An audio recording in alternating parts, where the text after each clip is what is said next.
Dans les précédents audios, nous avons retracé les voies de Dieu à l'égard de l'ancien Israël.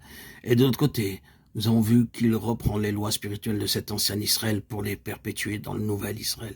Ce qu'il a fait d'une manière temporelle pour le premier Israël, il le fait maintenant d'une manière spirituelle pour le nouvel Israël que nous sommes.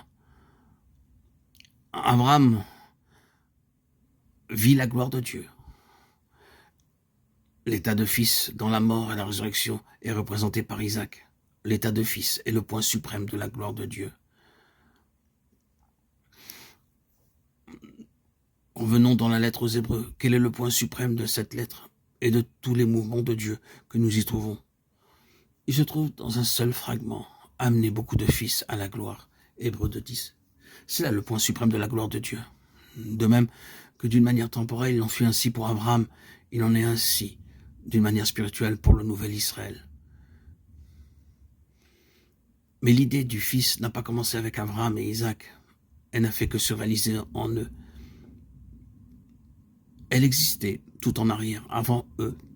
Elle était le secret chéri de Dieu, avant les temps éternels.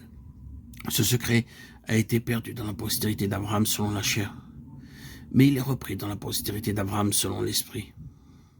Nous savons probablement que la lettre aux Romains et aux Galates explique précisément ce fait.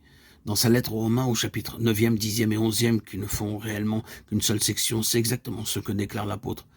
Car tous ceux qui descendent d'Israël ne sont pas Israël. Romains 9:6. Tous les enfants naturels d'Abraham ne sont pas Israël. Israël ne comprend que les enfants spirituels d'Abraham. Lorsque nous passons dans la lettre aux Galates, ce fait est expliqué très soigneusement. Et Paul le résume en cette seule question. Il parle de la promesse faite à Abraham. Toutes les nations de la terre seront bénies en ta postérité. Genèse 22:18. C'est la question qui causa beaucoup de difficultés à Paul. Il écrit « Il n'est pas dit » et aux postérités comme s'il s'agissait de plusieurs, mais en tant qu'il s'agit d'une seule, et à ta postérité, c'est-à-dire à Christ, Galates 3:16.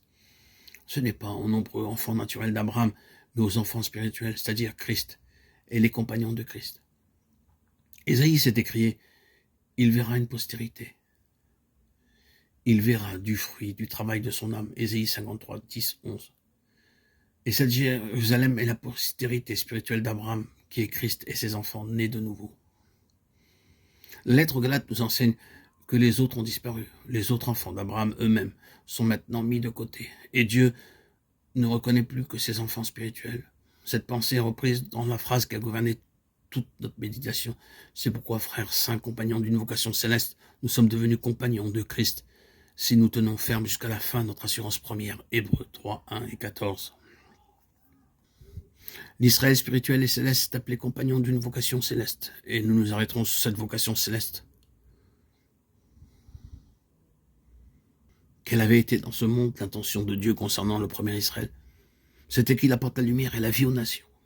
C'était sa vocation divine, que les nations reçoivent la vie par sa lumière, qu'il soit le canal de la vie et de la lumière divine pour les nations de ce monde. Nous pourrions citer bien des passages du Ancien Testament pour montrer cela. La postérité d'Abraham était destinée à ce ministère, mais elle fut infidèle à Dieu, et au lieu d'accomplir sa vocation, elle l'a contredit.